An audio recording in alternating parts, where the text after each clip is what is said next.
finals of the Stimhack online cash refresh tournament. This will be me, Internet Potato, against kevintame, playing as kevintame. Hey. And hey, we're joined by the illustrious commentators, Brian, 0 Hour, and Mike, Neuropanzer. Did I get that order right? I did, right? You did. Awesome. So yeah, this has been really fun. Big thanks to John Fighting Balloon for putting this tournament together. It's been really a lot of really interesting, fun games, cool to explore a new meta, and the community involvement's been awesome. So big thanks to him. Yeah, it's been some of my favorite Netrunner this the past month or so. It's been really a blast, actually. Yeah, I haven't heard anybody say anything bad about it so far. Yeah, I've got to agree. One of the things I've liked the most about it was everything is a fun deck building challenge, which, shameless plug for the next tournament is it's a great preparation for things like the meta changing entirely, the game changing entirely. Yep. Yeah, absolutely. Yeah, it's been fun. I mean, especially getting used to a restricted card pool, kind of figuring out what are the power cards that get you through it, and what is the stuff that you can realistically tech against. So that's been really interesting. So, at any rate, me and Kevin are going to play a game now. I'm coming in as top seed, so I'll pick side first. And if you guys want to just join the game and bestow your pearls of wisdom, we'll get playing, and we'll check in briefly between games to say hi and talk about how badly Kevin beat us. All right, so I'm going to take my headset off now, and I'll talk to you guys in a little bit. Okay. Good luck. Sounds good. Good luck to both of you. If you want to share your screen, that'd be good. I don't know if I recommend sharing mine right now. Mine looks like it is currently shared. Okay. So I think we are good to go. Cool. This should be interesting. I'm curious to see how the Maxx deck fares. Agreed. Honestly, both of these should be pretty interesting matchups. And I'm curious what Doug will choose to start with, because he does. So to explain to those who have either forgotten the format or this is their first time watching the top cut of the Stimhack Online Cash Refresh Tournament 2, the way that this works is it is best of 3 games, and the higher seed gets to choose the side in the first game. It looks like Doug has chosen to run as Maxx, and then the loser of the first game chooses the side that they play in the second game. The loser of the second game, if there is a third game, then chooses the side that they play in the third game. Right. I like the format because you get to play full matchups, and then in the event of a tie, you get a for sure game 3, which is really, I mean, obviously you're going to get it settled in a normal tournament, but seeing both sides is really good. Yeah, agreed. Though there are cases, and better. We have seen there are cases where someone thinks they just got unlucky in game 1 or something along those lines, and they choose to take the same matchup in game 2 because they think that it's more favorable for them. Yeah.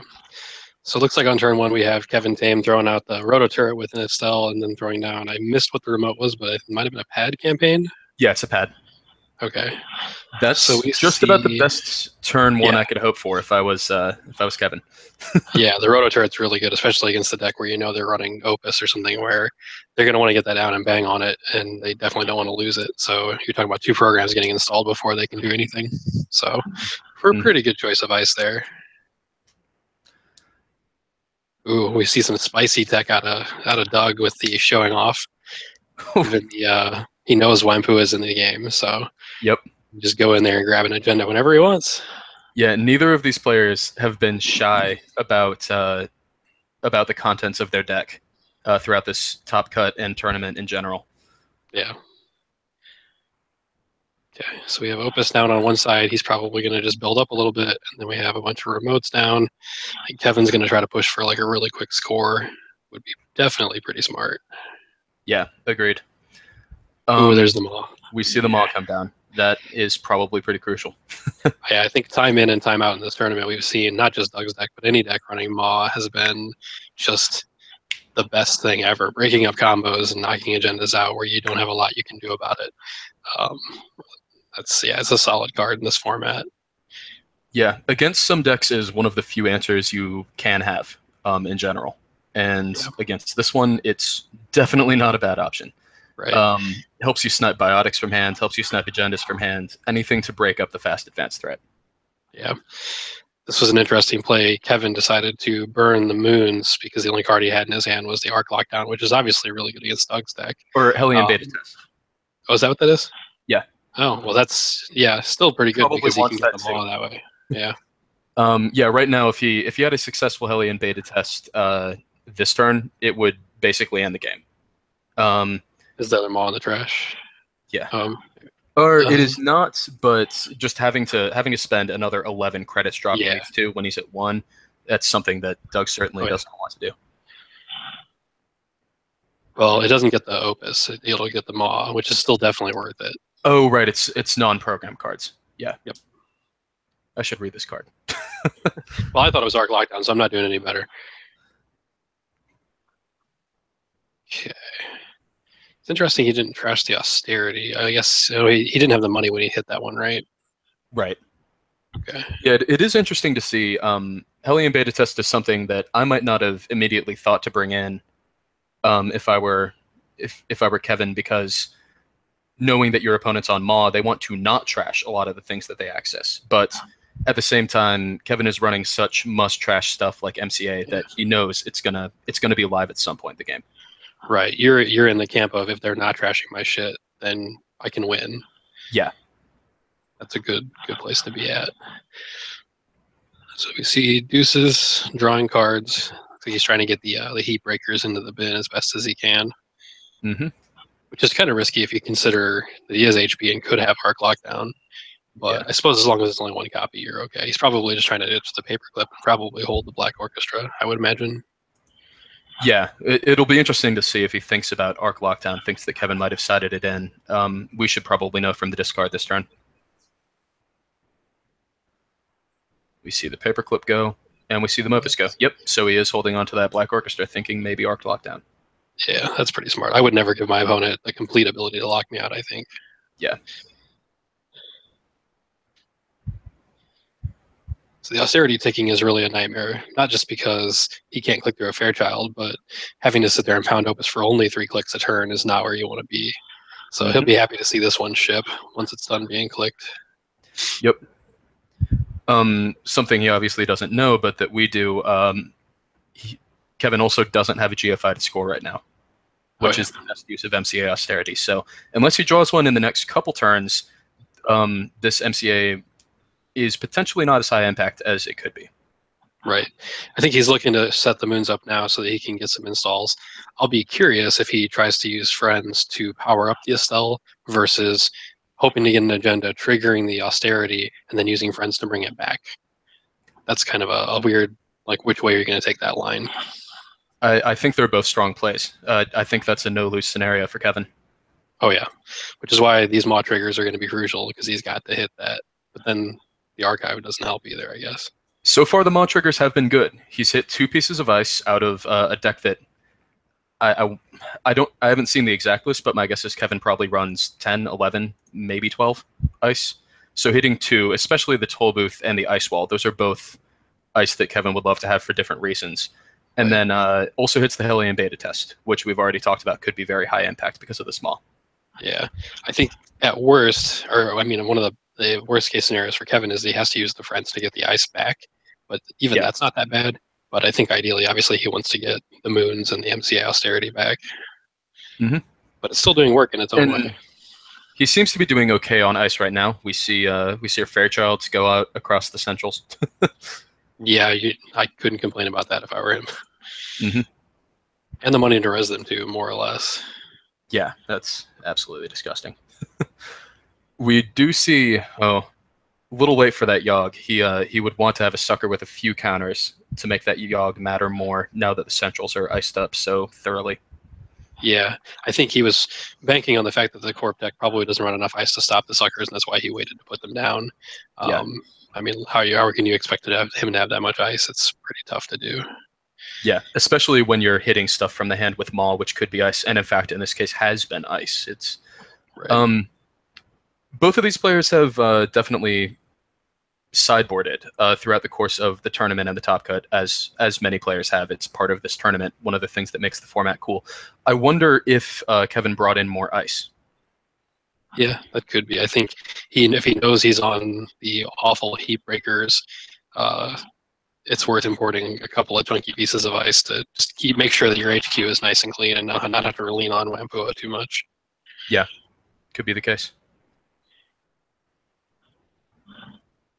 If you're Doug and you're sitting there holding 2 showing off, you have to be thinking to yourself, how can I force him to use the Wampoa? I don't even know if it's installed right now. Is it down here somewhere? Yeah, it is. So you would think that the maw triggers would be hitting agendas. He's just really unlucky that they're not. Mm-hmm. Yeah, interesting play that Kevin made, icing up archives, trying to maybe bait Doug into thinking that there is something worthwhile in there. Yeah. Some of that could be for maybe like a retrieval run too, or just stopping the data suckers. Yeah. So he's going to contest the austerity. I think that's fairly wise. Kevin's saying, "I see what you were digging for." A way to answer Roto Turret. Right.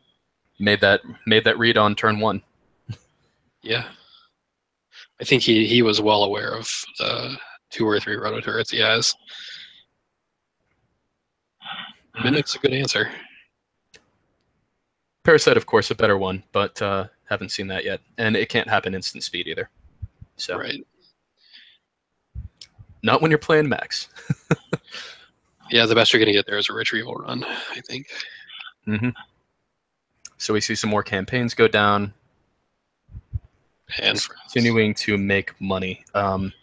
This is not a case of a few rounds ago we saw Kevin in a game where him making money actually benefited the runner almost as much as it benefited him. This is very much not that case. Right. Yeah, in this game he's probably really hurting to find his Sandberg and just totally lock Doug out. I think, but given the Roto Turrets and Sandberg, he could really just put this thing away almost completely. Throws the MCA down behind the Roto Turret as well, probably just trying to waste Kevin's time and clicks. Yep. He also could potentially make the play of archived memories for Hellion beta test if that's something he wants to do. Yeah, he does have After 2 making valid him- targets now. Yeah. Seems really good. Like, really good right now. Yeah, trashing a Blue Moose or a Maw by themselves would be good enough, but getting both of them, good God. And there goes the Biotic. He's probably also really hoping that he gets to keep that archive memories for long enough to do the, basically get the Biotic back, but also if he could, Hellion. Mm-hmm. And there's some spice. I love it.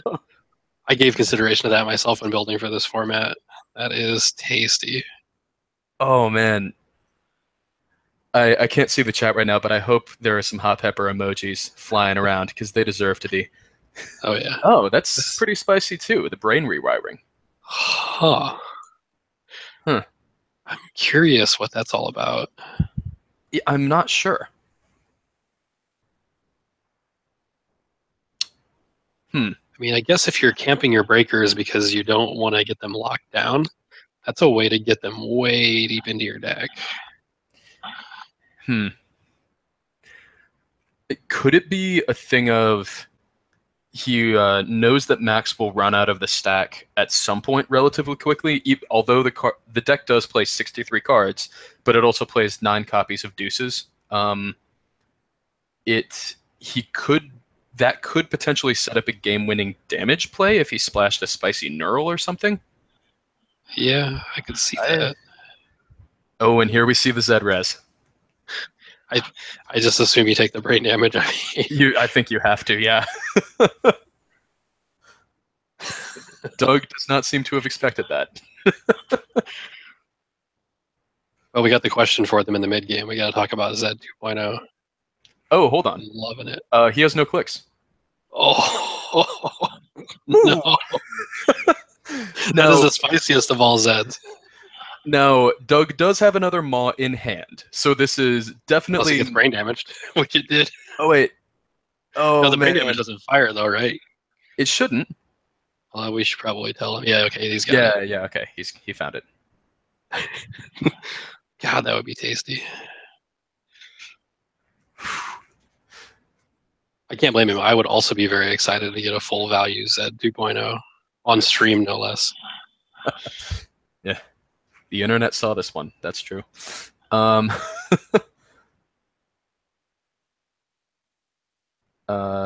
Doug should also increment his max hand size back. If he doesn't in a second, I'll let him know. Yeah, he'll figure it out when the game tells him to discard at the end of his turn. Yeah, he does get to just walk. I mean, all things considered, it's not exactly walking through, but he gets to walk through the Z 2.0 in terms of the run isn't ended, so he gets to break the roto turret and then trash the MCA. Unfortunately, he's now in the situation where if he wants to keep his maw down, he can't really contest that remote without data suckers or an MK Ultra. Yep. Which would not be pretty either. Ugh, Actually, yeah, I guess MK it's not bad with MK Ultra. MK Ultra is 1 strength, right? So that's 6 credits. Oh yeah, you two do have to subroutines. boost it twice. That's unfortunate. Well, that's going to be the game right there. I'm pretty sure. Drawing the Sandbergs is that is a bad Sandberg from Doug's perspective. Yeah, so he can just stuff that behind the roto archive. Oh, I thought he put. That's weird. Oh, he threw a moon behind the roto. Huh. I would have put Sandberg I think there. he maybe throws the Sandberg behind the res roto right now. Yeah, that's what he does. How does he protect his austerities then? He probably pops this moon. Yeah, I guess. I was thinking he could archive for it now and just go for it because it's in the bin. He does have a satyr he can throw in front of the server with That's moon. True. So maybe that's his play. Yeah, that could be. Because satyr would only be at 4 strength naturally, but unnaturally much more. Right. Paperclip's efficient, but if you're breaking a 7 strength ice, nothing is really efficient. Right. We do see the second mock come down. Yeah, when you have 3 clicks per turn, it's tough with Opus to get there. Mm-hmm. Curious. This is the crazy thing about Maw. We just saw, we saw a pretty big blowout with that Z-Res. But because Doug is playing Maw, if he gets Maw to hit the right couple things, he is definitely still in this game. Yeah. It's hard for him, but he is definitely still in it if he hits the right stuff. Right. Yeah, you can just wholesale take the win out of the opponent's hand with this, and I think he's very wise to put it down and just say, "I'll deal with the Z remote at some point if I have to." Now, one fun thing: Wampoa Reclamation just shipped an agenda to the bottom of R&D. Doug is holding 2 showing off. Yeah, I was just thinking what the optimal play there is. If he wants to. In theory, he could sit back and just take Opus a bunch until he can run 2 in a row when he presumes that there's 2 agendas at the bottom. But that's really pricey, and also at some point Kevin's going to want to score the agendas and not bottom them, so it really wouldn't work out that way, I don't think. Well, and it also, one thing that's going to throw a wrench in that is Maryland campaign. I assume Kevin is going to... That's true. Well, Kevin might not want to shuffle the agenda right now, but if he chooses to, then that would throw off a play like showing off. Yeah. I think with 2 in hand, he may not actually trigger the shuffle right now, but I don't know. It's hard to say. Yeah, it is hard to say. That's going to be spicy. That is going to be spicy. That's disgusting. It's one of the most disgusting things I've ever seen. Yeah, I think at this point you just take how much? 6. Good Lord. I would just lose the 6 and call it a day. Maybe, I don't know. Maybe this is why he's on brain rewiring, fire brain damage from his bioroids and get the kill that way. He's not splashing neural, he's just splashing Fairchild's. Yeah. That's one way to do it, I suppose, if you want to let them in. Yeah. But it really doesn't, the brain rewiring, all it does is save you money if the runner's hand size is smaller, right? Because it doesn't actually do anything else. Nope, it does not do anything else. Yeah. So them having brain damage is almost irrelevant other than it costs you less money. And I don't think money is really a problem for him. Yeah, no, that was not, and I was being a bit facetious with that comment. Right. I'm still yet to figure out this brain rewiring. Yeah. So now we got 2 questions, Z and brain rewiring. it could be the case that Kevin is just on 19 points and needs a 20th and thought brain rewiring is better than the other 3 ones he could have played. Yeah, I suppose. I feel like sensor net activation would probably be almost instantly better, though. But what do I know? I'm not in the final game either. What does sensor net activation do? That's a You card. get a token on it, and then you can res a Bioroid for free for the turn, I think. Yeah. From what we've seen, that would seem to fit the theme of what Kevin's trying to do a bit better, but we don't have all the information, so maybe there's some spicy tech we just have yet to see. Okay, he's going for the brain rewiring. Despite having beta tests in hand? Yeah. I feel like he's just showing off now. That may be the case. So, I mean, okay, here's what it does. He figures after a portion of the game, Doug's going to have accumulated in his hand certain cards that he wants to keep. So if he fires this agenda and shuffles them all in, he now runs the risk of milling them out and also doesn't have them in his hand anymore. So it kind of makes sense. I'd be curious if that's what his reasoning is. We can ask at the now that Doug's actually seen the card. I would be interested to hear the rationale. So yeah, definitely something I'd like to ask. Based on the banter, I would assume that it's for that reason. Yeah. This is interesting. Notably, Doug does mill a Spooned. Against Spooned is, in my opinion, the best answer to Fairchild 3 in the cash refresh meta. So he would definitely rather have that in hand. So that's a nice mill from Kevin's perspective. True. Especially when Fairchild's at 10 strength. Yeah. I like the mining accidents. I don't feel like that's going to have made much of a difference this game. I might have sideboarded those out if it were me. Yeah, you need those very early if you're going to play them at all.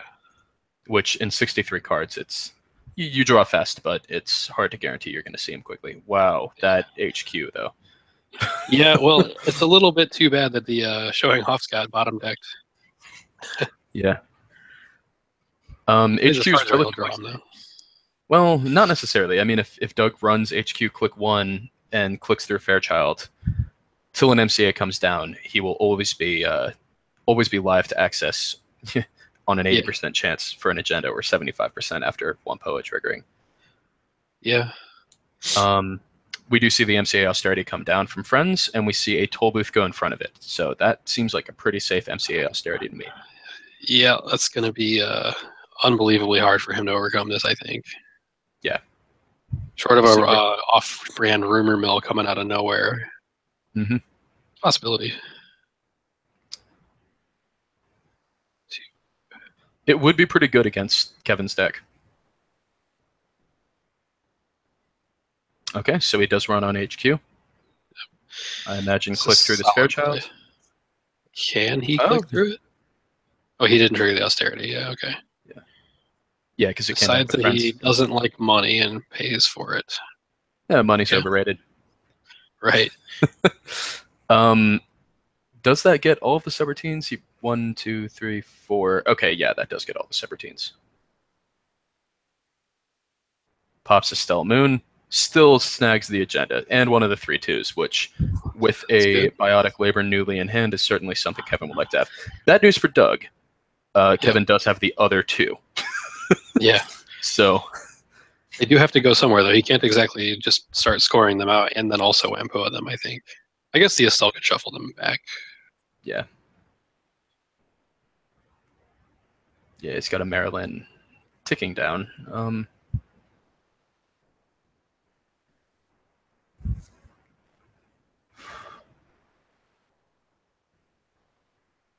This is kind of a weird position. Kevin's on 1 agenda point, so it seems like his plan should either be biotic out 2 accelerated beta test, using the biotic and the archived mem, and then look for a way to also score a successful field test, or he should just go for these 2 global foods. But scoring a global food and an accelerated beta test is not necessarily great. Yeah.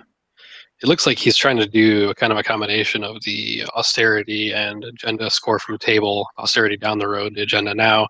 What he's doing is converting his money into a victory. He has so much money now he can afford to biotic, click the austerity, and triple advance and score the agenda. Yeah, and one nice thing about, so he's going for the 3-2, so he seems to be committing to the 2-pointers plan, which one thing that's great about the 2-pointers plan with MCA austerity is you can click MCA austerity up to 3 and then trash it the same turn and still score 4-2. Yep. Which you can't do with GFI. Right. Like forgetting that he can't do all of that. Yeah, that's better play when you have 3 clicks to spend instead of 2. Right. I'm curious what he does. I think, to me, it seems like maybe trashing the Wampoa is possibly a good play. Just so that he can't get out of the flood, you can keep mawing, and eventually the stack will run out. But that's not likely before the end of the game, maybe? I can't think it's especially likely now. Interesting. What is he? He's going for the backup Sandberg. He guess he's just trying to get a maw. Does he know that that's the Sandberg? No. It's just the only card he hasn't seen, and he can get a maw trigger if it's something he doesn't care about. And he does hit the ABT. I gotta guess you're gonna use Wampoa to pitch Wampoa and put the ABT on bottom, probably. Seems good to me. Or the Adonis if you don't need the money. On 36 credits, it seems he's doing all right in the money sphere. Yeah. MCA continues to tick up. Does he go for the biotic triple advance play here, or does he let it sit for another turn? Is the question. Honestly, I think he could just advance at once, click austerity, and then do literally anything. Yeah, Doug's not getting through. Doug's not getting through that server. Yeah. Jeez.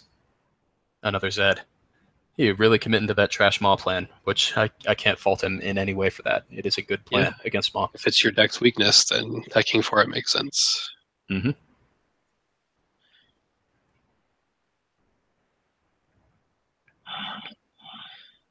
We see a macrophage. Don't know how relevant that is. Draw there. Yeah. Huh. Weird. Unless he's maybe playing around the rumor mill. I mean, how much influence has he really seen out of this deck? Possibly all of it? Let's look. Let's see. So we have 4, 5, 6.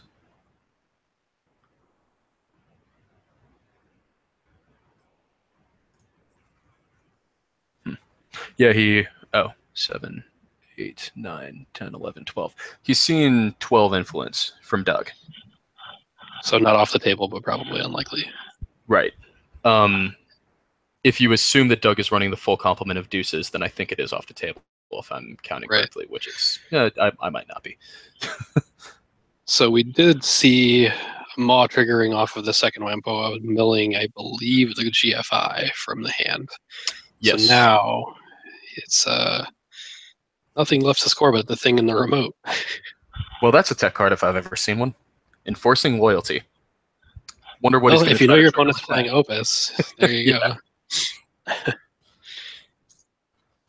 And just so many ways to turn a credit advantage into punishment of one sort or another. I'd be curious to see the progression of Kevin's deck over time, where I imagine in the beginning he was like, maybe I won't have enough money. And then he's like, well, maybe I need a Sandberg. I have so much money. And now he's got Enforcing Loyalty, Hellion Beta Test, and Sandberg all in his deck. Yeah. I just can't spend my money. What can I do? It's sort of a bold move going for so many huge money-intensive plays against a deck running Magnum Opus, but that's the strength of this Moon deck, is it doesn't matter how much money the other player has. They have to spend their time and their clicks going after your powerful assets and breaking your nasty ice. Right. Yeah, I mean, short of the maw, this would have been over a long time ago, I think. Yeah. How much money did we see Doug spend break a Fairchild? with Black Orchestra. Something like 20 credits. Yeah, I didn't want to pay attention. That's Yeah. a little too much for my taste. Mm-hmm.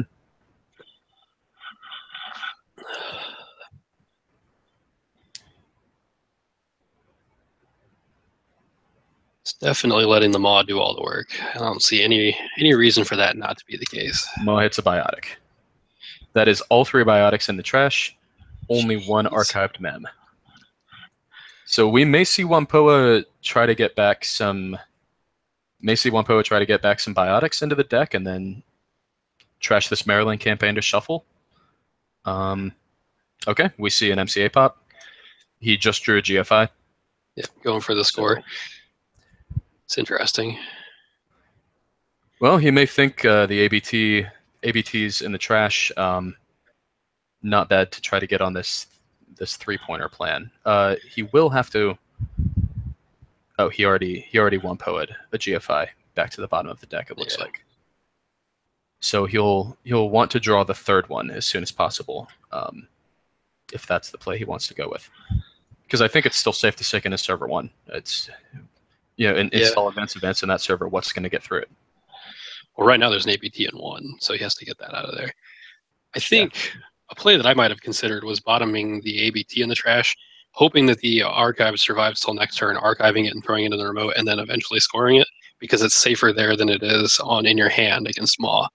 And it would actually give you the win versus scoring another 3-for-2 or 3-for-1. Yeah, that's fair. Okay. Doug smells blood. Going for archives. He sure is spending it. How many turns of Opus is that? That's a lot of turns of Opus. Mm-hmm. Whoa, he didn't Wampoa? Did he forget it was in there? He's probably going to type something in the chat now, I would guess. Steals 2 ABTs, yeah. Just this one on this turn, though. That's weird. Did he trigger Wampoa already this turn? No? I didn't see it, no. That's maybe just a mistake. Seems like it might be. Because, I mean, if his goal is to now enforcing loyalty him, he could have done that just as well after Wampoa'ing. Yep. Well, at least nobody was watching to catch the mistake if it was one. Yeah. You can rest easy. Right. So Kevin is now on game point. Does not have a biotic to make advantage of that game point, or take advantage of game point, but he does have an archived mem, and then if the biotic and the agenda survive a turn, well, I say that, I don't know if he's on another 3-1. Because so the it would be all gone now. 9 in food and 6 in ABTs is 15, 16 in brain rewiring, and then 2 successful field tests. Yeah, that seems more likely than him being on another 3-1. So Kevin's probably going to have to score out of a remote or execute some sequence of plays where he's able to get 2 biotics in his hand. Yeah, I think the most likely play is try to get the agenda in your hand before your last click and throwing it in a remote, because the remotes are generally pretty safe. A good play this next turn, if he doesn't top deck an agenda, might be draw 1 and put the 2 Marylands in each of the remotes, and then maybe Doug has to exhaust himself contesting them, and that buys him some more time. Yeah, that certainly could be the play.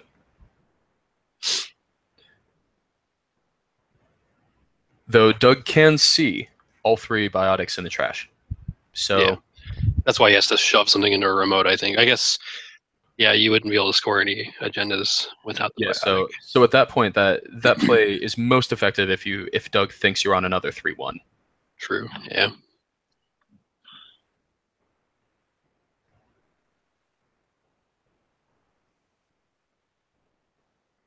I would expect Doug to take a lot of time here. This is going to be a really tough decision. And he runs R&D. Seems reasonable. Yeah. You at least get to see what it is. I don't know what the worst thing for you is. I mean, another roto turret. Yeah. Oh, and he finds the 4-2. Ooh. That makes this game super interesting. It does.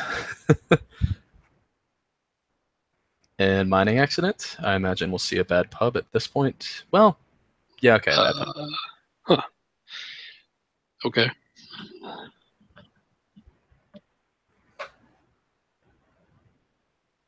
I'm curious why Doug doesn't just save up and try to do a showing off.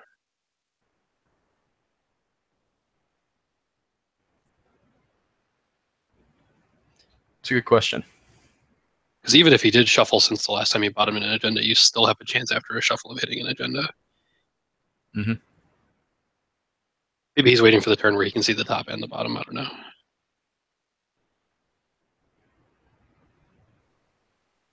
Seems smart to go to HQ here and get the Maw trigger 50-50 about to see an agenda or Maw an agenda.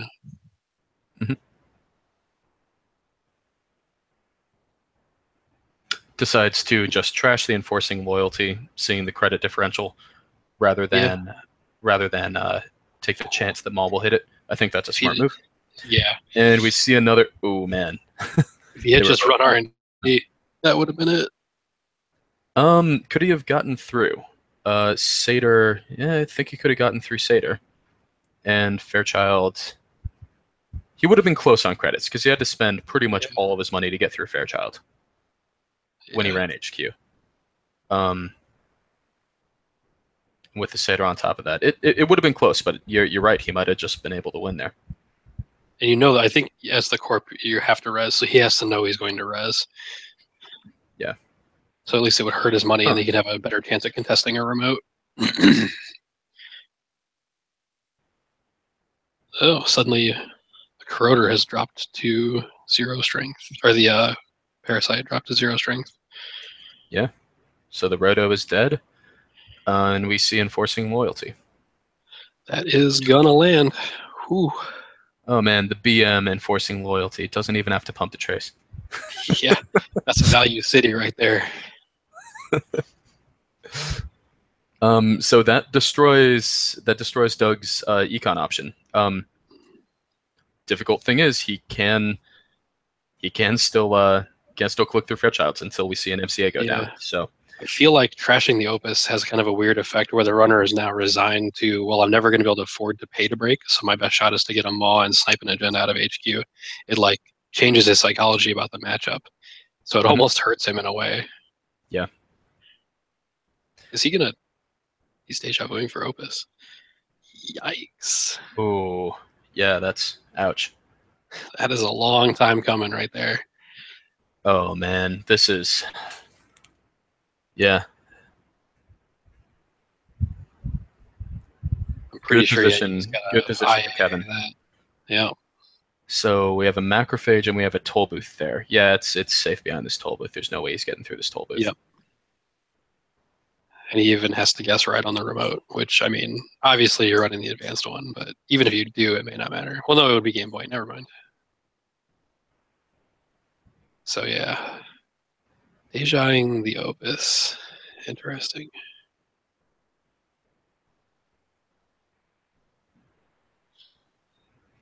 Yeah, he may have thought, given the agenda he saw on the top of R&D and the fact that he didn't see anything in HQ, he had another turn compared to what he did, but yeah, I would indicate to me that there's only a 1 in 8 on R&D to have the agenda.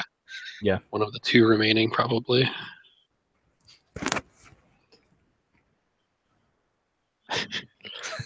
The opponents are exchanging hmms. This will probably go on for 5 more minutes. Oh, Doug currently winning the exchange. There's only so much influence to spend on M's, though. I would be curious to see how far Kevin will go with this next exchange. Nah, he breaks from the pattern. Strong play. Yeah. It's power play, really. So this is, I mean, there's no way he gets into this remote, right? Nope. Yeah. I don't even know that you could try to contest it. I feel like your only shot is like a whole turn on HQ. Yeah. Yeah, you don't even have enough money to threaten R&D with unrest dice. Mm-hmm.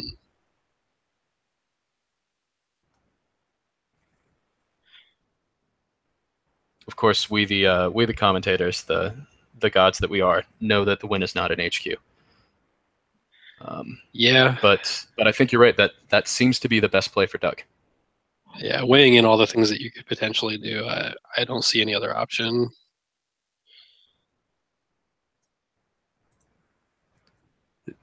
Doug's Max Mills did show off that he is running showing off. So it's not even a matter of, do you play the showing off or not to save the tech for next game. Right. Kevin knows about it now. Hopefully he's paying attention. Unless he's not expecting a game 3 and a display of arrogance. Takes 3 runs R&D. It's a bold move. It is. And I That'll don't think he has enough money to break this. He would need the 9 plus the 4, 13. Both suckers, though. So he can break Satyr exactly, but at that point, he is completely dead to the Fairchild. Yep. Fairchild makes him trash 2 things and also ends the game. I guess you got to try for it, though. Mm-hmm. It could just be another Zed, and worst case scenario, you lose a couple of things. It's no big deal. Yeah. Or I guess that would be best case scenario. Or macrophage. And now he gets the bad news that that's going to be it. Unless Kevin's nice and just fires the brain damage. Macrophage would be the ultimate BM. Trace 1. You have 0 credits.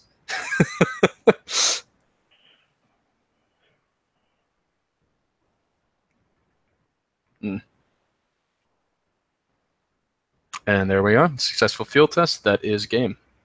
Yep. 8 points to 6.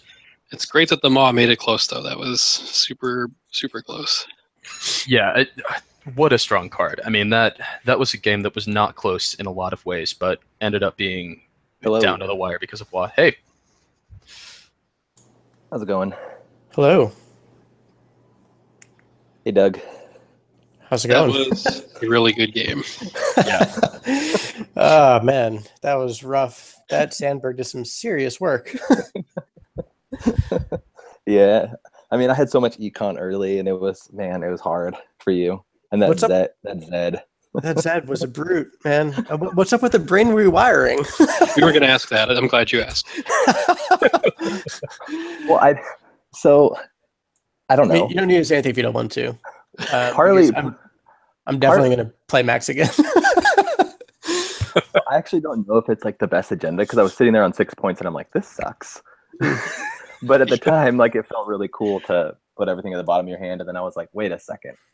This would have been way better when you had 60 cards, and but you're going to get through them so fast. So yeah, but then it did leave me thinking, like, wait, what is my last draw going to hit? Trying to figure out whether there's anything in there that I desperately needed to get back. But, whew, nice job, man. Well done.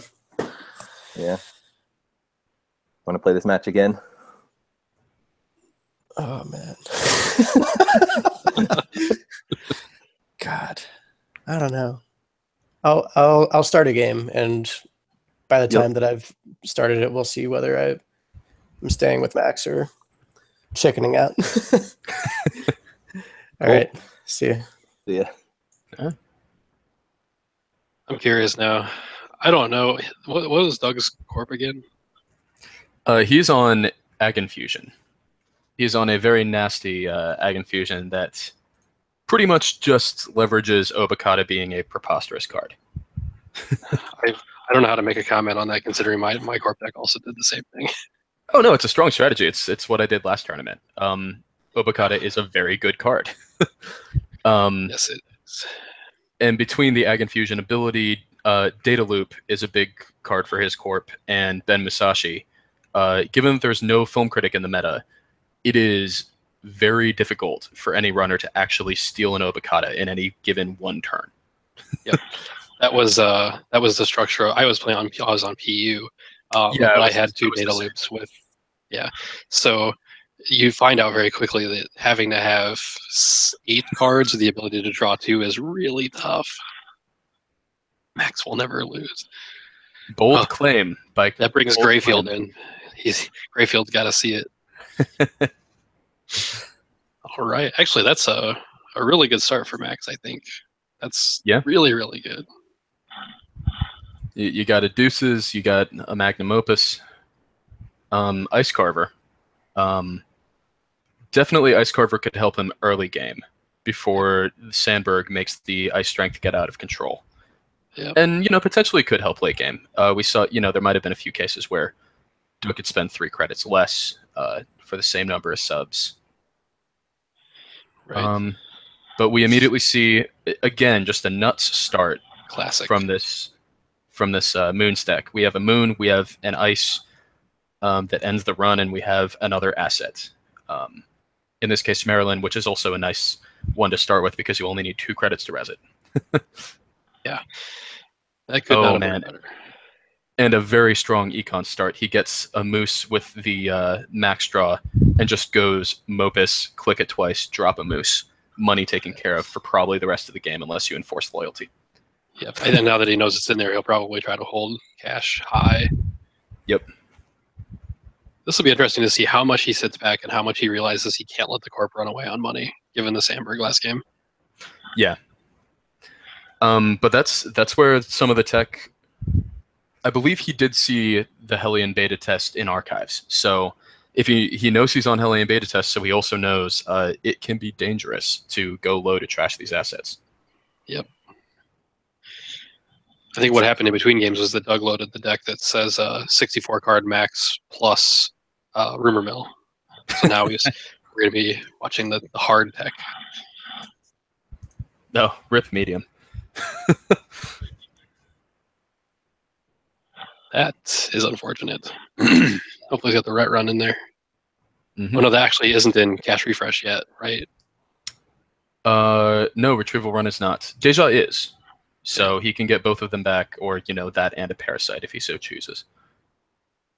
Finds the MCA, trashes the MCA. It will be interesting to see if he checks HQ here. HQ is pretty juicy. Yeah, I think I would take a shot because he hasn't had a chance to bloat it, and it makes him pop the moons if there is an agenda. It would signal that there's an agenda in HQ if he popped moons. Right. Instead, chooses to hit the Maryland, trying to play the money game. We see HQ continue to be a little loaded as far as agendas go. Yeah, I'd be pretty tempted to go check that out, I think. Mm-hmm. What is Kevin going to do with this last click? Make money. What does he pitch here? He pitches a successful field test.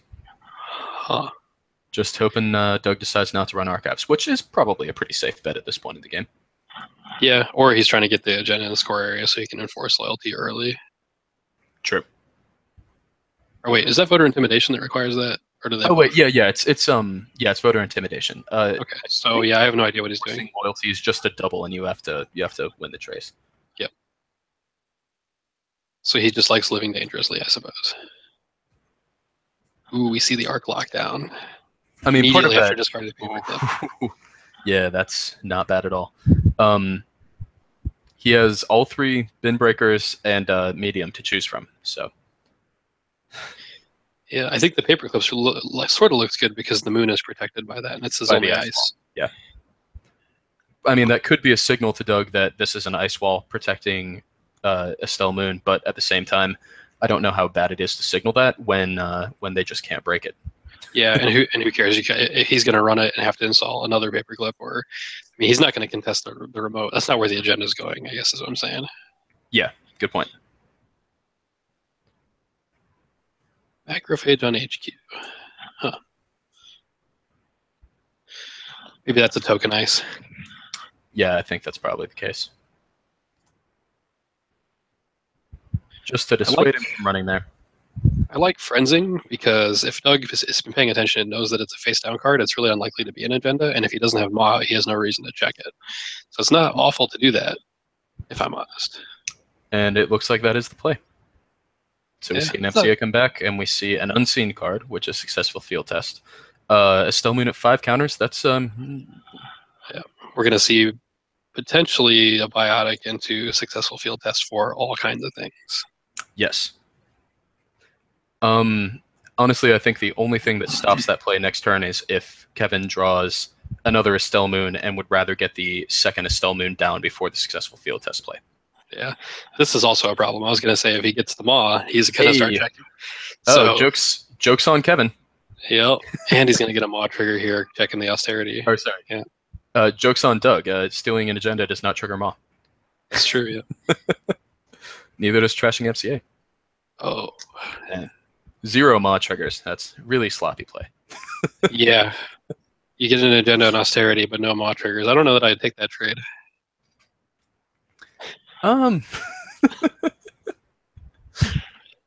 may be a reason why I'm commentating this game and not playing in it. Yeah. Both of us. It is actually an interesting trade-off, though. Sometimes it is more important to hit things like Biotic from hand, but with Kevin on 5 credits, make that 6, and he can go up with Moon. I think it's not a bad place to trash the austerity. It's something you want to trash eventually, and it's okay missing 1 Maw trigger. Yeah, exactly. Those 2 cards are probably the ones that he's okay with hitting. Yeah.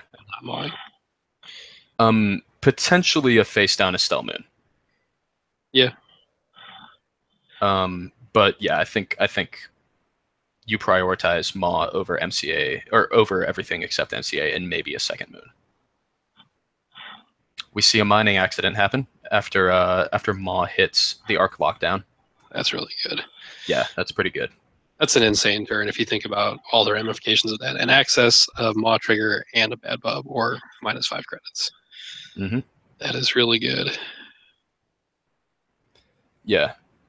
It'll be interesting to see how much money that bad pub adds up to throughout the course of the game. It could be an awful lot if Doug is running as much as he did last game. Yeah, and trashing. I guess it gives you kind of the pseudo wizard if you can get up to 3 of them. Mm-hmm. It's one of the reasons I like mining accidents so much out of Val. You get up to whiz ranges after pretty much a single one. Yep. Here we see Kevin's throwing out some Maw opportunities for Doug. Yeah, it's not great to give him those Maw opportunities, but at the same point, he needs to make money somehow.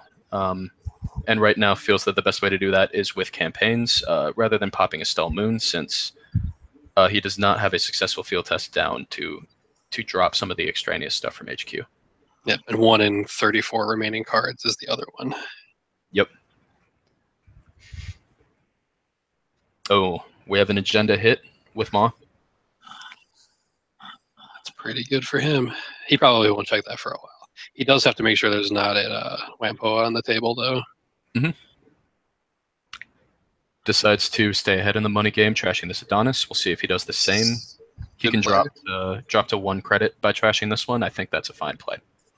Yep. Yeah. And then now he's going to preemptively call out the enforcing loyalty or Hellion beta test. If he wants the style points, he will. Yeah. I'll for it. Oh. You drew for it. It's a double, so drawing once is good, but drawing twice maybe less. Oh, he did draw. Okay, yeah. And we see Ice go down, trying to shut off these Maw. Buy yourself a respite from Maw for a few turns. Yeah, I know with such low money, you can tell Doug's not going to want to run, I don't think, especially if he doesn't have, I guess this turn he does get the full 4. Yeah.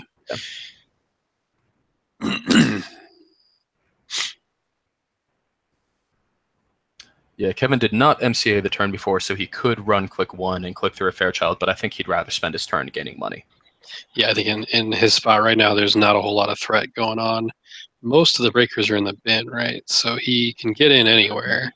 So now it's just a matter of money, and I will eventually contest your MCA. Yeah. That arc lockdown would certainly look pretty good right now from Kevin. We see 2 paper clips in the bin. We see 2 of every bin breaker. Yikes. In the bin. Yeah, maybe it's time to start putting some runs down on the table. Of course, if you're Kevin, do you even res until you have it? I guess you can archive for it. Yeah. But yeah, you definitely don't want to res, no matter what. Mm-hmm.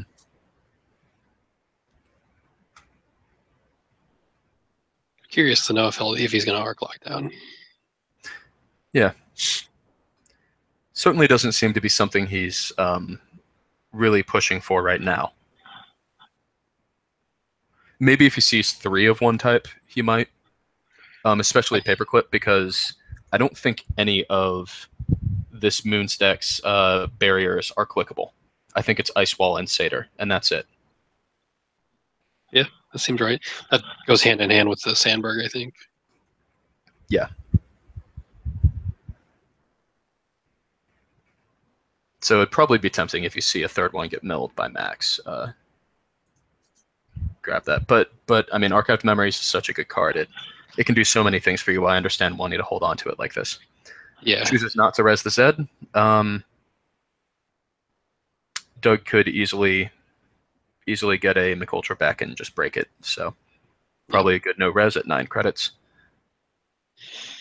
Yeah, I think having the money under control this game is definitely showing just how much better that is as a play. Yeah.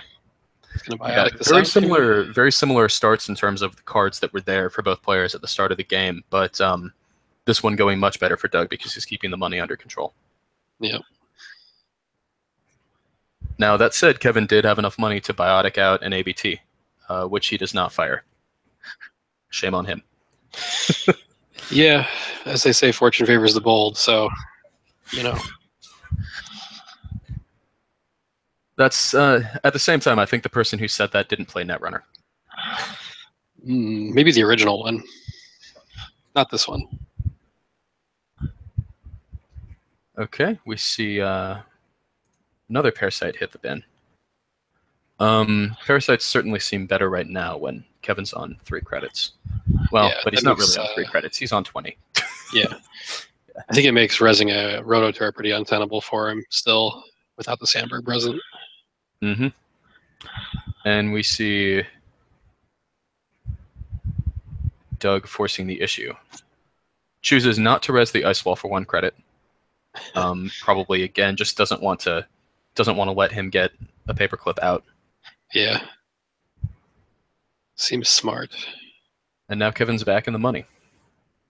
He's getting the old double R&D access, the old Jackson trick.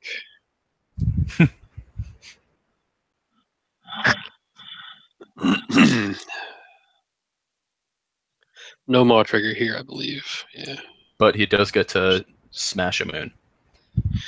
Always a good feeling getting to, still feels getting good. to rip them before they hit the table. And for the low price of 2 real credits. Yeah. The savings. And he goes back to R&D. Wants to see 3 cards off of it this turn. Seems interesting. And there he goes. Rewarded with GFI. Definitely worth it. I would have probably switched to HQ. I mean, if you are afraid of any ice, then it could be any server that has the ice that you're afraid of on it, and you'd know what's in his hand if you hit HQ. So, I mean, obviously he's right, but it seems strange. Yeah, I can definitely see what you're saying. It's good to know. If you see a Friends in HQ, you know that the Maw triggers are super, super important. Yep. If you see a Sandberg in HQ, you can trash it. It's or at least know how to play around it.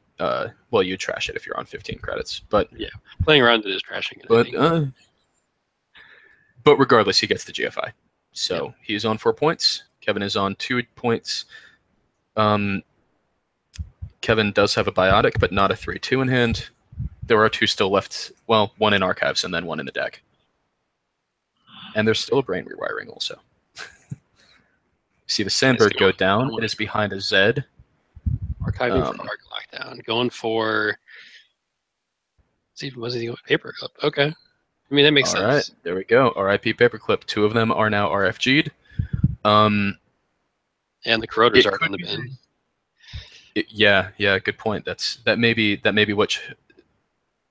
Oh man. I wonder how many Paperclips Doug is on if he's on Corroder. That may be all the Paperclips. I think that's all of his fractures. Yeah. So he really needs Deja to get that Corroder back. Yeah. If he ever wants to break barriers. Yeah. Yeah, and that's exactly what they're saying. Doug's saying, I knew I should have kept the Corroder in hand, and then Kevin seeing the Kuroda go down was definitely the trigger to fire off that arc lockdown. Yep. Yeah, he's going to regret not installing that. I think that'll be his post-game analysis is just install it. Just play it.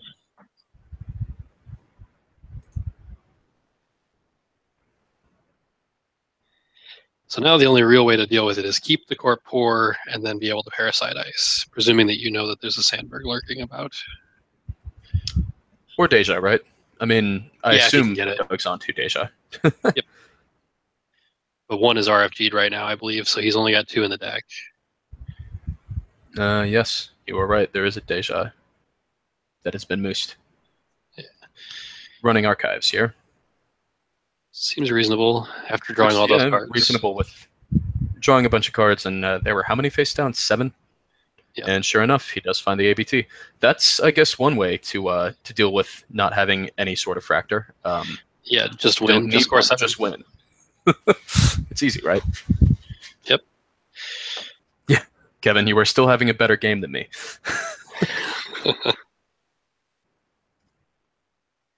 Game goes a lot different when you don't lose your Maw and your Opus at some point, I believe, right? Yeah.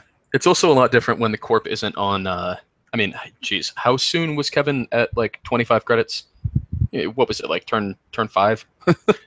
Yeah, that having the Adonises versus only moons for money is a lot better. Yeah, and yeah, Kevin had enough time to build up a board state where he could trash the Adonises as soon as they went down. Yep. Which is that's the huge difference between turn 1 or turn 2 and turn 5. Right.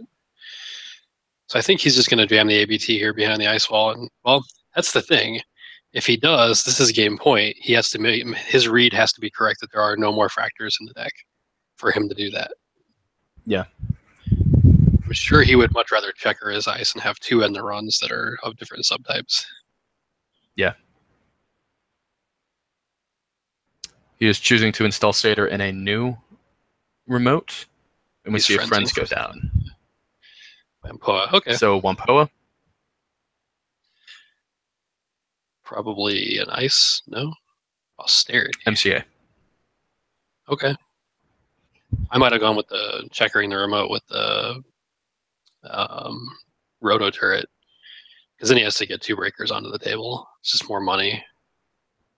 Yeah. Yeah, it does make him a bit weaker to parasites.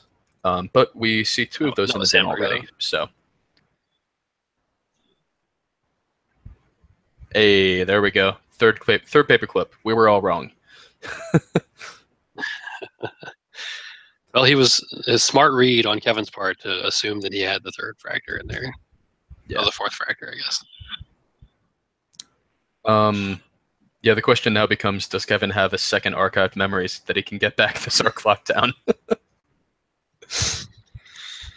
Yeah. That'd be a bit silly, but yeah, I'd support it. That's a play that I'd love to see. Yeah, and once again, the Project Vitruvius not in cash refresh yet. Can't even over advance for it. Oh man, Project Vitruvius, what a card. It's going to be so much better running when HQ. Reducing his chances. Okay, so or increasing his chances. Yeah. There you go. Much better. Chooses not to res the macrophage, it looks like. Yeah. Or is he? I would imagine not. It's only a 1 credit tax, which is not a tax when your opponent has bad pub. Yeah. And there we go, the rip. Wow. Always be ripping. Well, at least you get the satisfaction of watching a 64 card Maxx win. That's good. Yep. I hope you, the viewers, are happy. Also, game 3, right? Yeah. Yeah. If this were pay-per-view, we're talking value. Mm-hmm. Hello again. Hey, Doug, how would you rate that game compared to the last one? Hey. I felt pretty good about everything in that game. Okay. I thought you might feel better about that. Yeah. Yeah, I got really fortunate on that opening hand. That kept me going quite a ways. Yeah, I ended up getting so flooded at the beginning. I was just agenda after agenda, and I was like, holy cow. I don't know what to do with these things. Yeah, when I grabbed that first field test, I knew that you weren't having a fun time. I had nowhere to put them. Yeah. Oh man, hey, did you bottom an agenda with that Wampoa just now? Yeah, I mean, I'm sure you would have done a show and off or something like that to me. Oh yeah, Stream points. extreme tech. Yeah, so it was a good play not to. It was a good play to let him steal the agenda, so you didn't lose to showing off. Yeah. All right. Man. So I guess you get to pick next time. What do I do? Oh my gosh. I do not know what the best choice is here. Okay, well, I'll create a game and we'll see what happens. All right, sounds good. All right, good luck to both of you. Suspense. Yeah, good luck.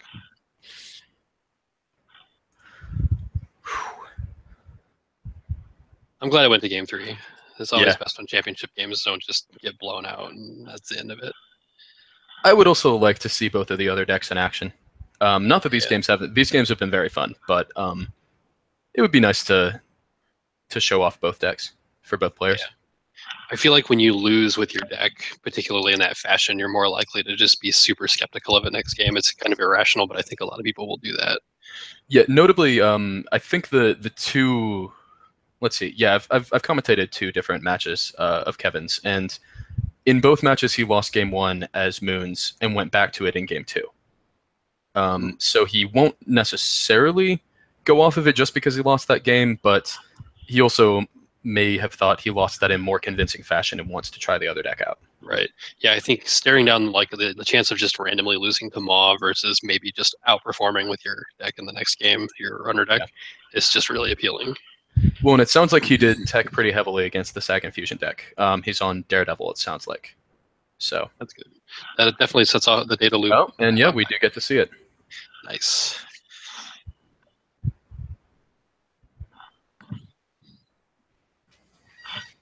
So this should be fun. Oh, Beanstalk in the opening hand. What is this meta? The best meta. That's what it is. Do whatever you want, right? Oh man, he can Beanstalk, install, and IPO. Gross. Yep. That's pretty good. At the same time, against Smoke, it might be better to cut off a few remotes, or sorry, cut off a few servers with your opening hand.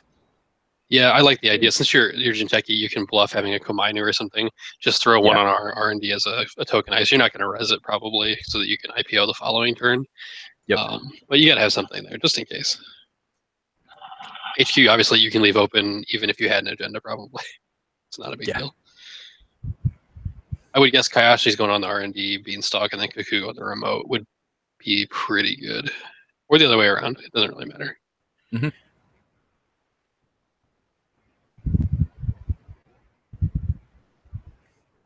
It's a good start for Kevin as well. He's got the Opus, the Temujin. He's got all the money.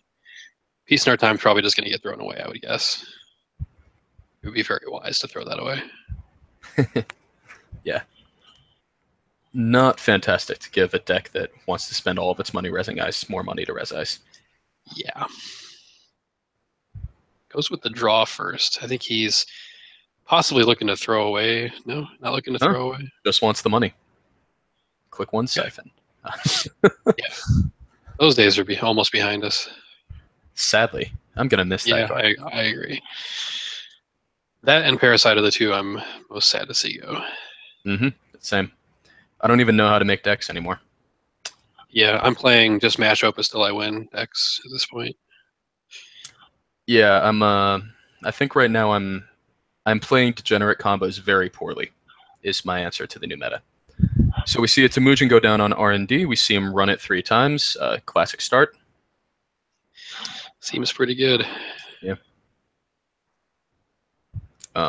So I would say we're almost guaranteed to see Doug ice up R&D at the very least this turn. He chooses to throw the Kiyashi there.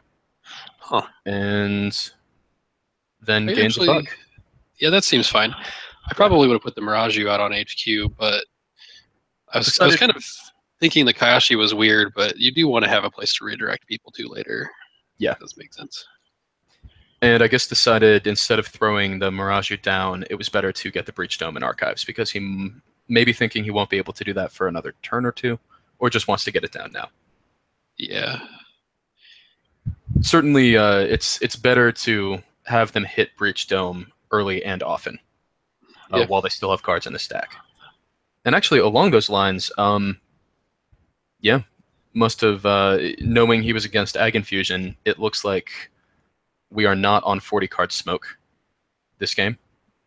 Ooh. We have 46, it looks like. Maybe he forgot it was 45 and then just decided to put one more in.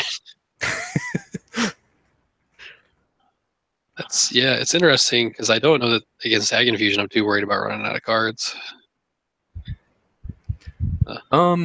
Yeah, maybe. Well, maybe this is a concession to the fact that he has to have cards at the end of the game to steal Obokata, and would rather not run a Levy. Maybe he's thinking, if I go up to 46 cards, I can not lose the tempo to reshuffle my entire deck, and instead just have a few more so I can steal that last one.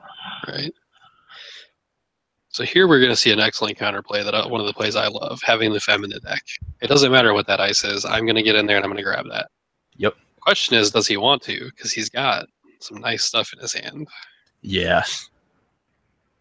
I mean, he could drop the Mopus, draw up, and then just resign himself to losing his Fractor, or one copy of his Fractor and a Maker's Eye. I think running right now is good. Put the Fem down and run, because these are cards that you can get back, and the multi-axis is the worst thing you can lose. And right now, as Smoke, you have enough money that you don't need Magnum Opus. I would just take the losses here, Fem, run, and then draw up. Yeah. Yeah, that's fair too. I Presumably, think he's got a way to get programs out of the heap if he has to, too. Would certainly think so. Doug bemoaning that it's a June bug. I mean, it's 4 damage either way, so yeah, go nuts. Just one of them gets you 3 points. Sweet back channels play. If only. Not legal in Cash or Fresh. Oh, because it's Mumbad? Sansan. Oh, really? Yeah. I like it. He's going on the aggressive route. Yeah, here we go. Looks like your play is the one he goes with. And oh no, he decides to throw it down on R&D. Does he know he put it on that ice, not the other one? I mean, if he reads that it's a Kamainu, but I don't know how you do that. Good guess, maybe? Maybe he reads that the ice on R&D is Chiashi? Yeah. This seems odd to me. Yeah, he has no idea. I mean, I guess here's what could potentially be at play here. If he knows that it's an Obokata and he thinks he's just going to face check it and run through it, a Kamainu does keep him from stealing it without a killer. Yeah. So he puts down a killer to handle that ice. Worst case scenario now is he gets bounced by a Kakugo or runs through a DNA tracker, which is bad. But yeah. I mean, it's a play to an out, I guess. Mm-hmm. I mean, that's a killer read if he did it, presuming that it was a Kamainu for real. Yeah. Because the DNA tracker still stops you from stealing it. Yeah. It also, takes all your money. Okay, so we see the Komainu res. We see Kevin spend 4 credits to get through that with Fem. He will be happily rewarded. And I will presume spend 4 net damage to also steal. Yep, there we go. And now draws up. Well, now in hindsight, he should have drawn because it would have been in the heap. Yeah. Now he looks like he played bad. No. The real pro play is, instead of having Blackstone in your opening hand, have just have the paperclip in your opening hand. Yeah, so I mean, he should have drawn first. Or had he drawn first, it would have been in the heap possibly. But yeah. If you could just structure the top of your deck, it'd be good. Mm-hmm. I'd be a lot better at this game. Just get CBI rated. It's fine. That hot, spicy Jens Eriksson tech. Yeah. Good stuff. It's a fun card. I think there are reasons that it hasn't seen its fair share of play, but it's a card that I would love to see get some love.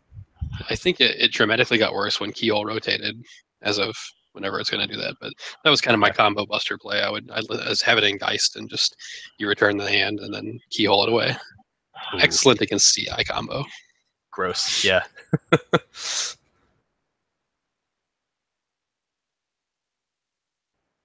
like Kevin's just going to play that economy game. And Doug too. It looks like he just kind of spent his turn gaining money. I guess one thing that this Fem on R&D ice does is Temujin is pretty darn live no matter what that ice is. That's true, yeah. So we can continue gaining money that way. Yeah, and when there's he little incentive to chooses get rid of it right now. Yep. Uh, We see a Maryland go down, trying to ruse him into a run, I would imagine. yeah, Well- there's not a lot of 3-for-2s or 3-for-1s that are things you have to get. Except, I mean, House of Knives does, in light of Data Loop, Ben Musashi, and Obakata all together. That is a good card. Yeah, if it's a Philotic, Kevin's probably completely fine with that because he has a decent chance of hitting Paperclip. Yeah. I think letting him have 2 out the gate right now is not too bad either. Yeah. Gives you a chance to set up. And we see the net as a feedback filter, which is going to be his counter Kakugo play. Yeah. Which is really good. Probably, with the exception of Knifed and Parasite, the best answer to Kakugo in the format, probably.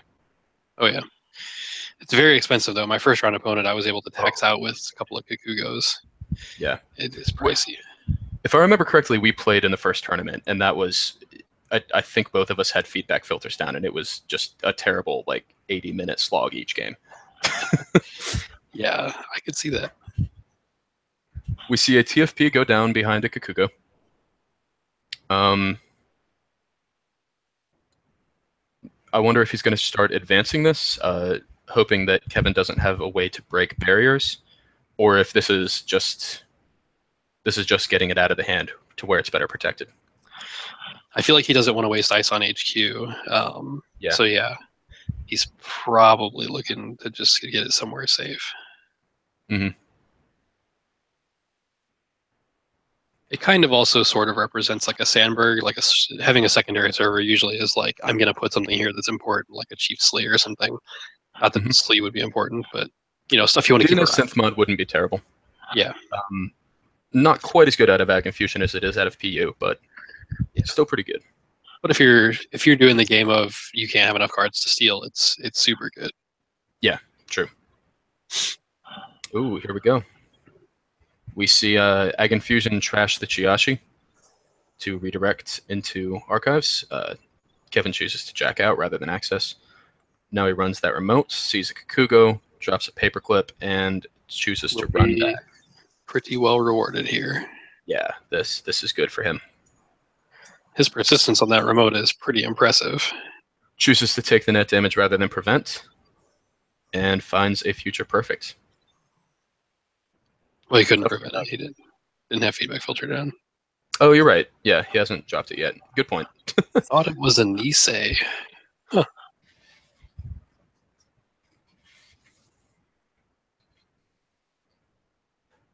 Well, regardless, Kevin is now on game point, and the game gets much more difficult for Doug because he is on 0. Doug's chances are not super great right now. Yeah. Half the breakers on the board and a blue moose ticking. It's just a matter of time. Mm-hmm. Throws a DNA tracker in front of R&D just to make it, I guess, harder to steal an Obakata out of R&D. Yeah, he has to get the breaker to deal with it, and you don't want to die. So Yep. It will make him go broke. All of the good things. Mm-hmm. Also throws a DNA tracker in front of that Kakugo, probably trying to set that up to score with. If you can find a Ben Musashi and a Nisei, that's probably the best case scenario for that remote. Yeah. He does find a Nisei. Curious if he's going to try to push it. He pushes it down, and what does he choose to do with his last click? I mean, advance it, right? Yep, that is what he goes with. I think it's the right play. Yeah, the money, he's got low money right now. Yeah, if you're going to get a window, this is going to be it. He says, okay.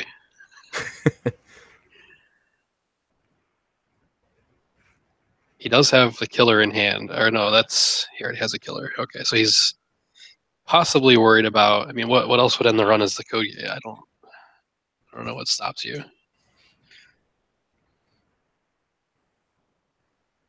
Toll booth.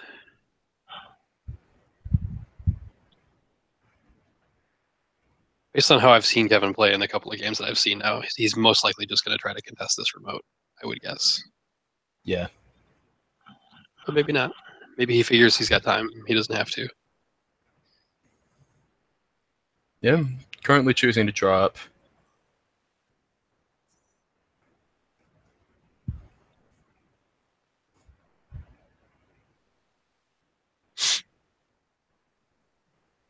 He's on both feedback filter and net shield.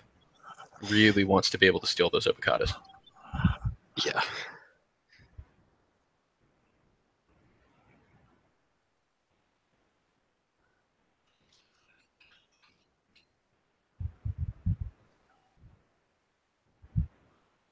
What he's thinking about right now. Doesn't seem like there's a whole lot of decisions. I think he just really wants to see what's in this remote. He's just super curious. Just figuring out what's the worst case scenario for him, I imagine.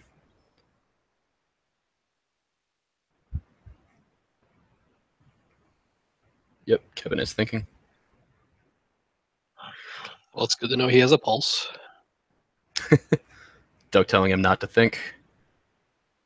I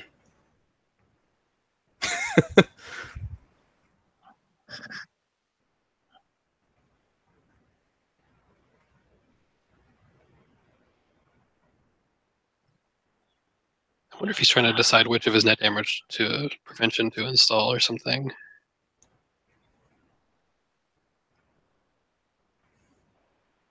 Yeah, potentially. He might be saying rest of the turn is going to be set up. Just throw down a cast and something else, and yeah, I kind of feel like casts and one of the net damage prevention is probably right, or even just click for a credit. You don't need both dagger and fem, I don't think. Yeah. Yep, throws down a casts and throws down a net shield. So he's decided net shield is the way to go. It is certainly cheaper. Yep. Then feedback filter for that first net damage. Yeah. It makes the Nisei less important too for the Obokata score later. Mm-hmm. So, Doug does get the Nisei. We see an MCA austerity policy in his hand. that's a card that I love in AgInfusion right now. Oh yeah, yeah. Anything that helps just tax the runner out of clicks, the way that Data Loop and Obokata and Komainu and Kakugo do, it's fantastic. And the ID. Yeah, and the ID. All of those together, there can just be board states where it is literally impossible for a runner to steal an Obokata. Yep.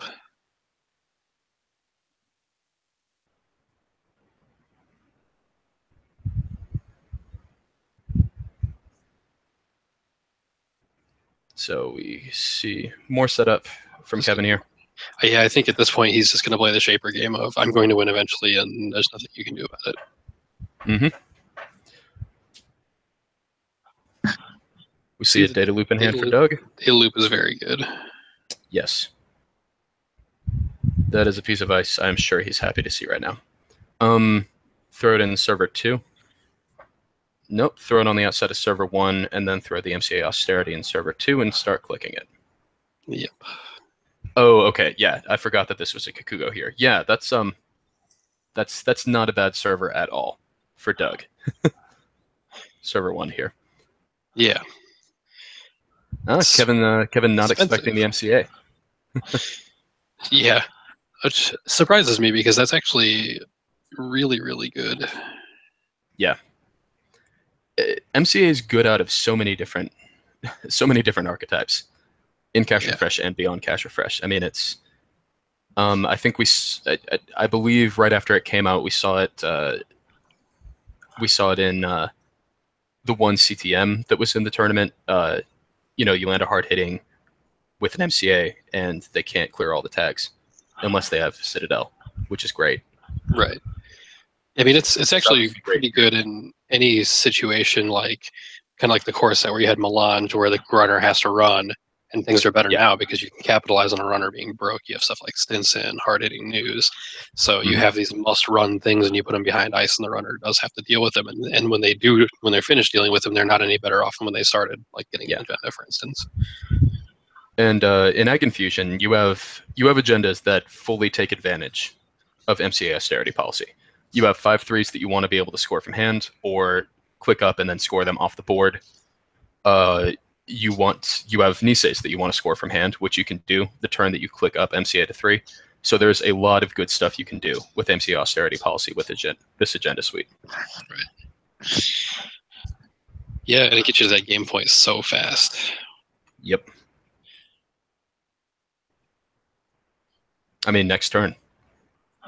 Next turn, if Kevin chooses not to run one of these two remotes, at least one of these two remotes, or if he runs server 1 and doesn't have enough cards to steal the Obokata, then he's in a bad way when the MCA ticks up the next turn. Yep. He is on 23 credits though, so there's that. Yeah, he does have a lot of liberty to do kind of whatever he wants. Mm-hmm. He is on Daredevil as well, so that completely counterbalances the data loop. Yes, that is the spiciest tech against it, short of running a hunting grounds. Yeah. And this Koma Inu is still, geez, it's going to be relatively taxing. You have to spend at least 4 credits on Koma Inu if you want to steal an Obokata. Yeah. So he does run the remote click 1. We see a data loop res, we see a data loop encounter. I think that's going to add up to, short of using a Nisei token here, maybe being stolen. Yeah, I think he has the Nisei token, but obviously he lets him spend all of the money and all of the cards. I feel like he can still get in though. Yeah. Even after 2 runs, I think he can still get in.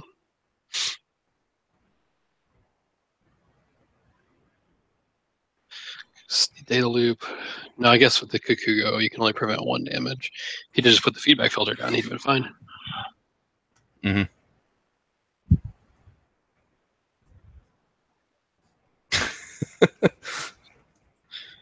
Doug criticizing Kevin's way of interacting with data loop.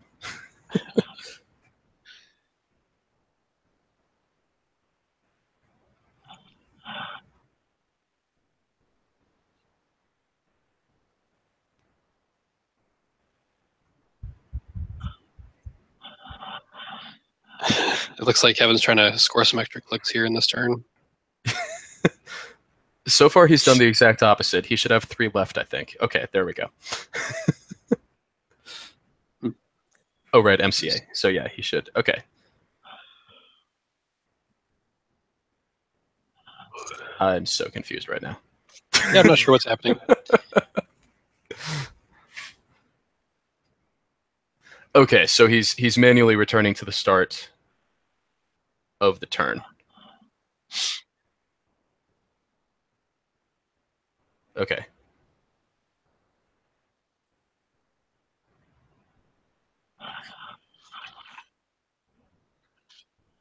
All right, so we have reached the board state where he is now past data loop. We're in there. Deja vu. Yeah. We're going to get to see this Kukugo, I have to imagine. Oh, no. We see him running archives.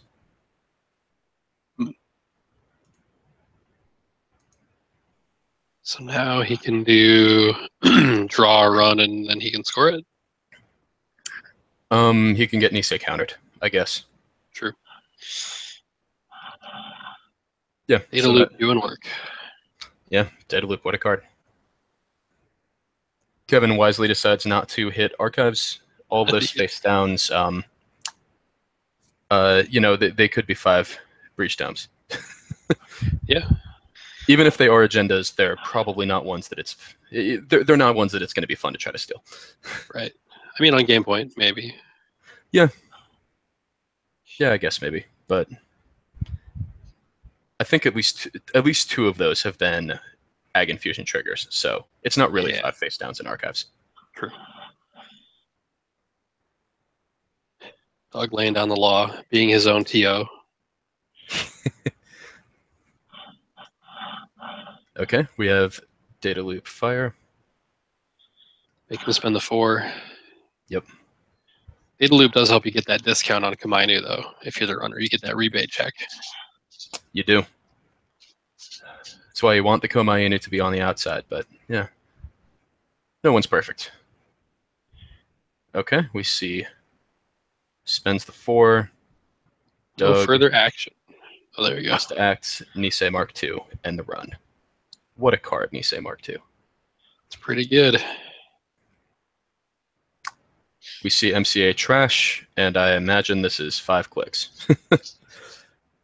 Let's hope. I didn't do the math. Somebody call Damon. I hear he's really good at that. Yep. So you add 1 to every Bioroid. That's tough. Yeah, but you add like 18 to the number of the credits each turn that the runner has to spend. Right. Yeah. Just like that, we do kind of have a game going on here. We do. This is Ice on R&D, unfortunately for Doug, that he cannot res. Yep. He can throw him into another server once, I guess, which I guess you might do if Kevin runs click 4. Or click 3, I should say, because MCA fired. But yeah, Kevin now Doug now has to work pretty hard to score this last agenda. Yeah, and Kevin can just set up a little bit here, and then he can start equivocating, and it's no problem. I think he smells blood. It's pretty easy to find an agenda from this point forward. Mm-hmm. Mix and draw a DNA tracker, which once again cannot res. And accesses.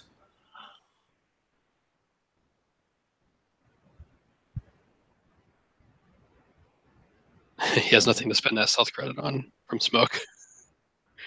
How did he can't put one on netmarker, can he? Oh, it doesn't have to be on a stealth. It's from a stealth card, not to a stealth card. So yeah, I guess he just boosts paperclip and breaks up to 1 subroutine. I forget if it's using it from or to, but yeah, it's from. Yeah. So another data loop. Mm-hmm. That's fair.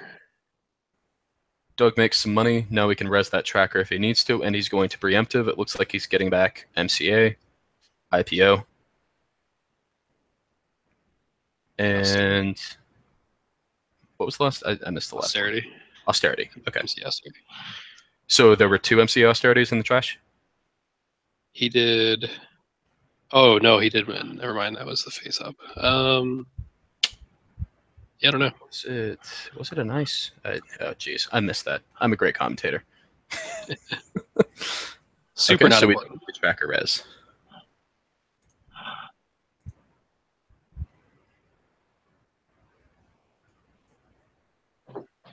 Getting the Houdini.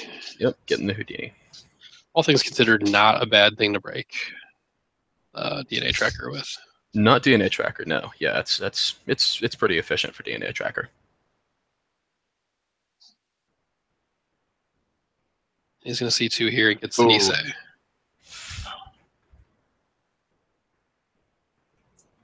Wait, what?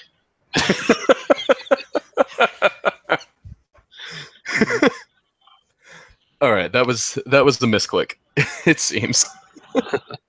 Oh, now he's got 1 and 6 on HQ. Yeah. I think they're just going to call it. Not going to allow that comeback, or not going to allow that take back.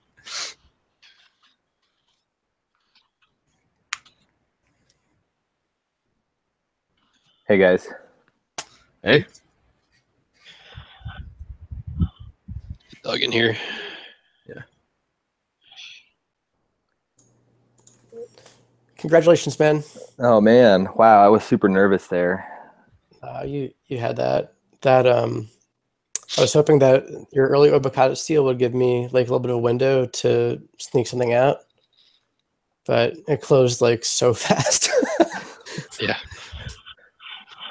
Yeah.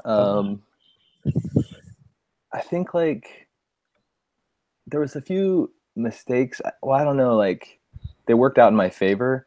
So when I first stole that first Obokata, like I had that fem and it was super expensive. And I was like, I don't want to put this on this ice here and then have him like pop it away, right? Yeah. And I was like, what would really suck? I was like, well, a Koma Inu would suck and a DNA tracker. Sure. Those were like the 2 things I was thinking. And I was like, if I get hit by a DNA tracker, I'll just jack out and that'll be what it is, right? Yeah. But if I can deal with a Koma Inu, I can get in and steal this with like what I was thinking. No, you 'Cause read that perfectly. That was great. Yeah, you read that absolutely perfectly. the other thing, like, I was like, because then I didn't know what was that ice on R&D, and I was like, if he pops this away, that's okay, because then I can get my Temujin credits at least. Yeah. Yeah, it was a Chiashi. And like once you had the Fem on it, there was no way I was ever gonna res it. Oh yeah. So yeah. Wow, that was a lucky guess then. No, that was great. And Yeah. then what were you doing with the that other guy? The Future Perfect. Yeah. Oh yeah. So because you lost Blackstone to Obokata, and so I thought that I had a chance to sneak it out real quick. Oh yeah. I thought you were gonna do like a before you got Nisei another move. crafter. They were gonna do like a Nisei move on me with like 10 in or something like that. Shipment from 10 in. So I was like, I couldn't leave remotes open. I left one that it was a Maryland, but I was really poor. It was right after I took the Obokata, and I was like, I can't run again. Yeah. No. Yeah. No, that was good. It's like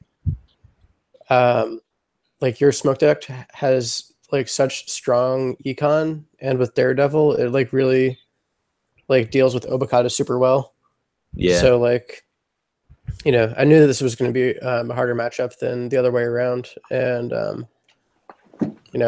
just thought that like I was just gonna have to like try to take any opportunity that showed up, and scrabble for it. But yeah, the major changes I made to this deck from the last time we played was I put in Peace in Our Time, which I think gave you too much money maybe, but like I need that boost for like these expensive consoles and stuff. And I took out the Dirty Laundry, which I love Dirty Laundry, but I never thought I was going to get consistent Temujin money was the thing.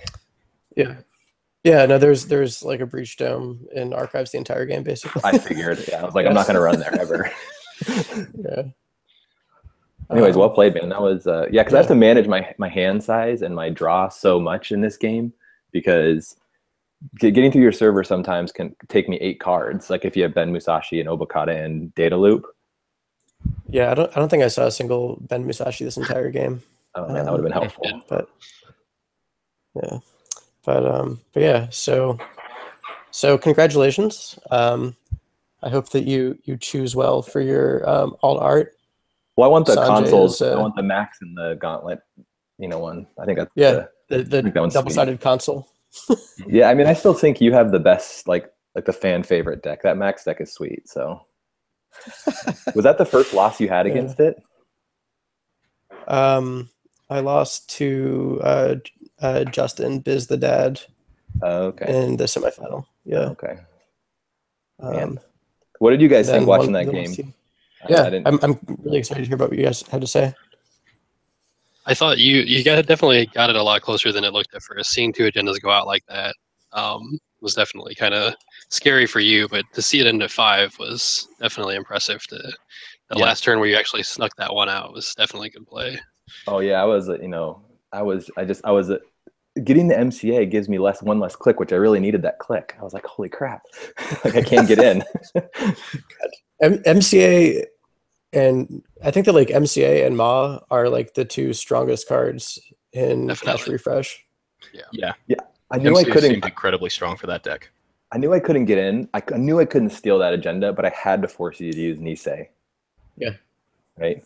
That was the only thing like I could do.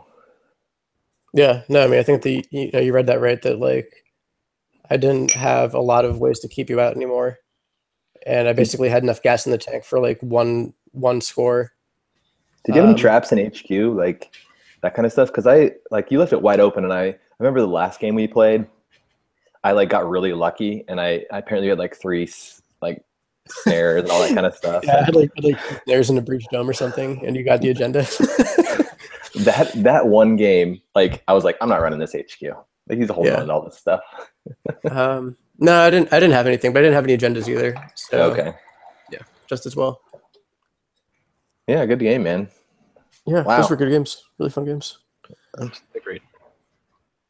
Well, Brian, Michael, thank you both so much for your time. Really appreciate it, and I hope that it was fun to watch, and this helps improve your your stature. You're already giants in the Netrunner community, but now everyone knows what your voices sound like too. Wonderful.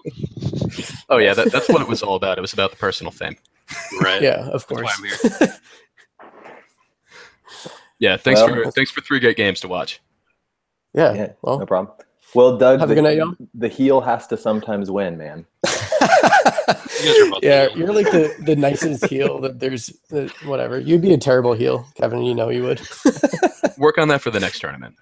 Yeah. Well, I got to work on my trash talking. Doug sent me a message. Get yourself an intro video.